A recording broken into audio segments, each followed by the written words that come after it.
So how did you navigate? Because when I think I covered sports for a number of years, and when I go into those institutions, those college institutions, and then the NBA, they're institutions that are framed a certain way. And even though a lot of y'all make millions of dollars, it feels very much like a plantation hierarchy. So how did David West come into your condition to to conduct yourself a certain way? You know, Right. all of the rules and regulations around conduct. When Allen Mm-hmm. Iverson came in with the braids and all of that and the Right. tattoos, Uh, now they got a dress code. You're gonna tell grown people how to dress. right. Talk about that a little bit and how because you again, I don't know why I knew this about you, but it just bled through that you weren't about the nonsense. Right. Right. So I always looked at it like this. So when we were young, we always, whether it was February or sometime during the year, we always had to watch Eyes on the Prize, right? And I remember seeing the different layers of black people in that, that epilogue of us, right? Where you have like the young people in the street who are fighting. You've got the men in the street, women in the street who are fighting and protesting. Then you've got this other segment of folks that were sort of working like Dr. King was, like Malcolm was, with suit and ties on. And I've always found like for most of us, we're going to be in between there. Like some of us are called to be foot soldiers, be on the ground, right in front of your face. Some of us are called to be that intellectual leadership class, but the bulk of us are fighting, are saying we got to fight where we are. We got to know our strengths and know our weaknesses. So my father and my mother, my mentors, made sure I was always clear. And I was always on the fence, like not to go too much into the sports, not to give up too much of myself in sports. And then when I got to the professional level and realized that everything we had been told about protecting your image and protecting your brand was like a lie, and that if you're good enough and if you're proficient enough and if you articulate yourself in a way that your points are clear, it really is of no consequence. So I think that's what's happened, not only with me, but with this sort of new era where guys are a little bit more comfortable speaking, and you realize it's like we have a right to say what we want to say, particularly if we're speaking in a responsible manner. And I know, people have gotten on me for saying this in the past, but like it was probably like my second or third year in the NBA, and I remember it's like, like we had moved out of like real hip hop in my mind. Like we came out of the '90s, and then all of a sudden in the early 2000s, just like Laffy Taffy and the Thong Song, and I'm like, where is music going? But then I sat up one day and I'm like, why should I be quiet? And they allow this mess on the radio. Like you allowing these people a platform to say whatever the hell they want to say.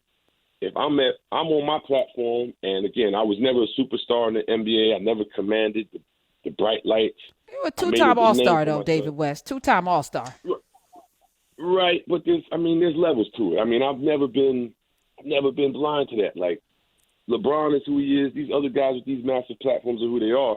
But that still doesn't mean that I can't speak. I can't say what needs to be said. I listen to those guys and say, okay, they got the big platforms. The kids are going to listen to them. The major outlets are going to listen to them.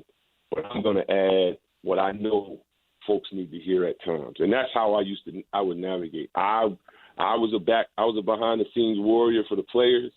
I let other guys go out there and get credit, but when it came down to the nitty gritty, I'm helping guys make the tough decisions. I'm counseling guys. Making sure that our perspective is always heard, saying what has to be said, and sometimes it comes at a cost. Your peers look at you like you get the label like, oh, there goes Brother David, there goes the angry Right. black dude, but it's something that you end up dealing with, and you understand that the level of respect that you can command, by being able to be a man of your word, always voicing your opinion. In a calculated and measured way, I think has helped me navigate that space without having to. I didn't sell out shit. Like I look at people No, you saying, didn't. listen to them all the time, like, "Yo, NBA man, I ain't nobody ever asked me nothing crazy." When Donald Sterling lost his mind and got caught on tape, basically articulating plantation politics, about, he don't want his lady being seen in public with black people, and he pays money to black people and give them a good life. That's all that plantation stuff. There was no hesitation from my part to set the record straight. And then ultimately the NBA responded the right way by getting him out of the way. D. David West is here, 866-801-8255. Craig Hodges is part of our family, right? Craig Hodges got blacklisted at the height of his career, some would say. Couldn't get in on a team. Abdur Mahmoud Rauf, we knew him as Chris Jackson, but didn't want to do the national anthem, much like Kaepernick. Before Kaepernick, these brothers were doing that, lost their careers basically. You came in a little bit as things were starting to soften up. What's your perspective on that? Those two brothers that I think, and they're probably more. And then that wave that you came in on, and then after you, LeBron and them. Where are we now with sports and freedom? And how do you think it's permanent as well, or will it go back? Yeah, well, I would say to answer the first part. So, Craig Hodges, Mahmoud Abdul Rauf, I've spoken to both of those brothers. Those brothers are legends. For those of us that know what they did, the sacrifice that they made. The impossibility of their decisions, right? Like, I don't remember when Mahmoud was playing, but I think I might have been. It was like early 90s. You were young, right? 92, yes. 93. Yeah, and that. So we knew, in essence, what he was doing. Again, I think the response is something that we all expected.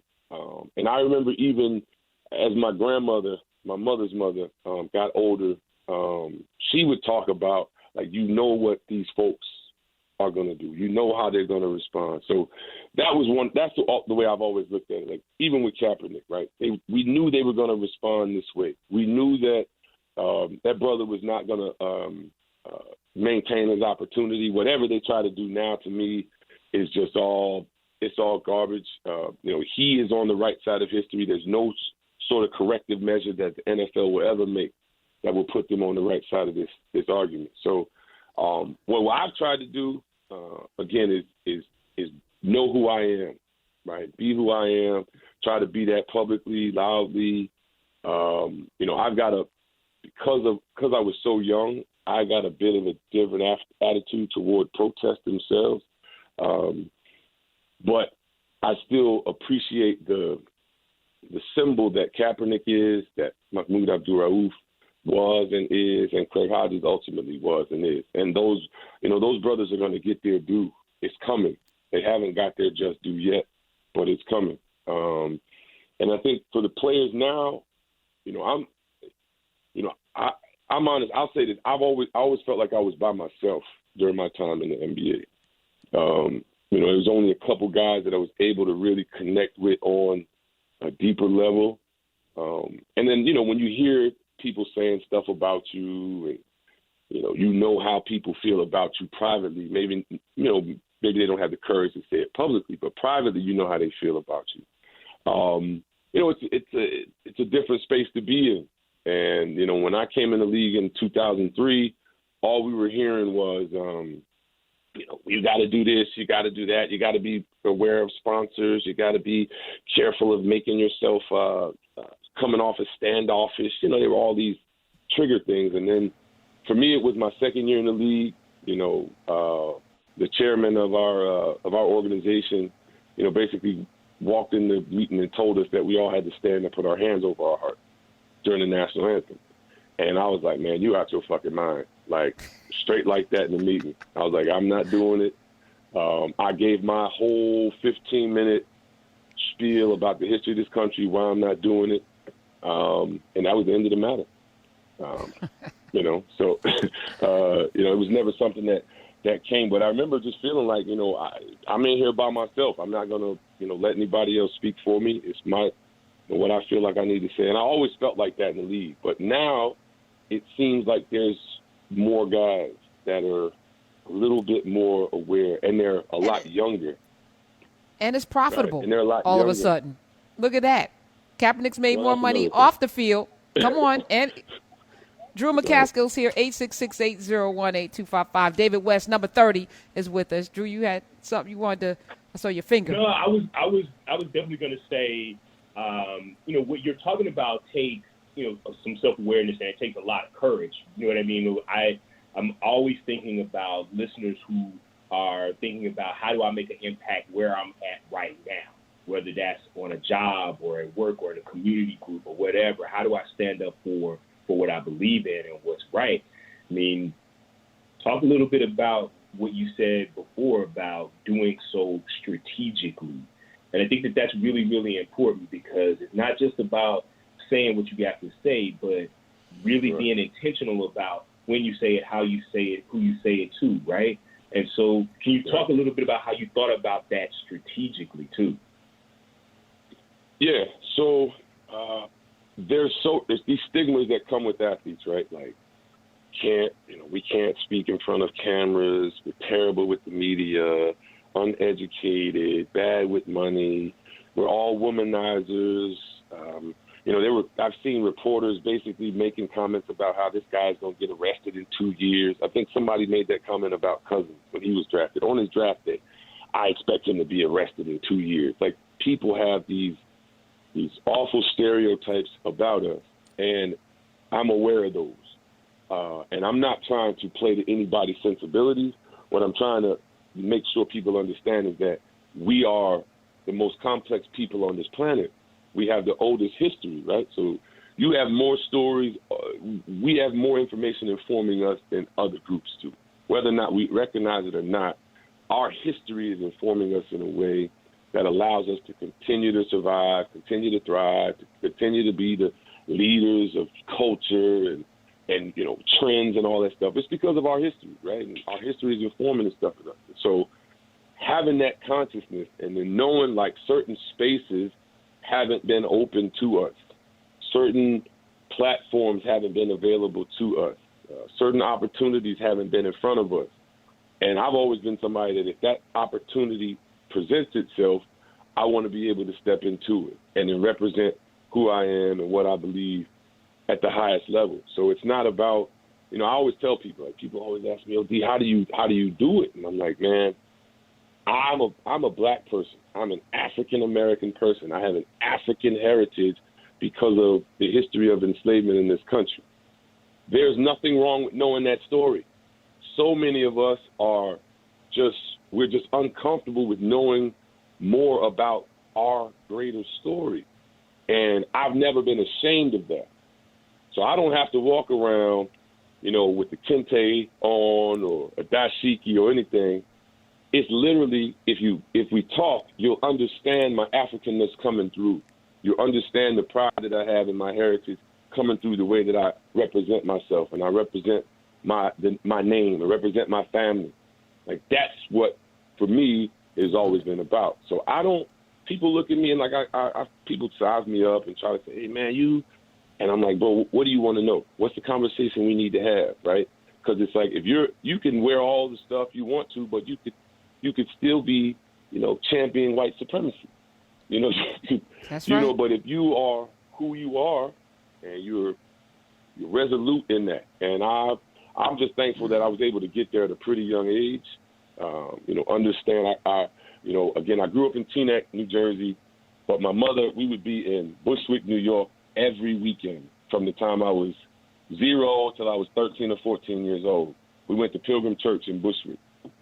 And it was like, having that experience of, like, a proud, big, black Pentecostal church and getting that sort of structure every Sunday, every weekend, right? This is where I, like, affirmed my love for black women. Like, why would I choose to marry somebody that's not a black woman? Like, all I saw was beautiful black women. I remember Salt and Pepper would go into our church at one time, and we, little boys, we would chase Spinderella to her car. We would walk her to her car every Sunday. She had this dope Jetta. Y'all remember when Jettas was like the thing? She had this super dope Jetta, and us little boys from the church would just walk, make sure she got to her car safe, and then we waved. But, like, it's like that whole experience I'm proud of. Like, and I'm not, it's informed me, and I feel like it's connected me to that greater story that we have as people, right? And we continue to write the story, but that's how I feel like we have to be. We've got to be able to embrace what we are, not be ashamed of it, not be embarrassed of it. We've had down moments, but we've had a great illustrious history, and that's what informs me. That's what, keeps me going, has kept me positive. It's kept me sort of focused on the right thing.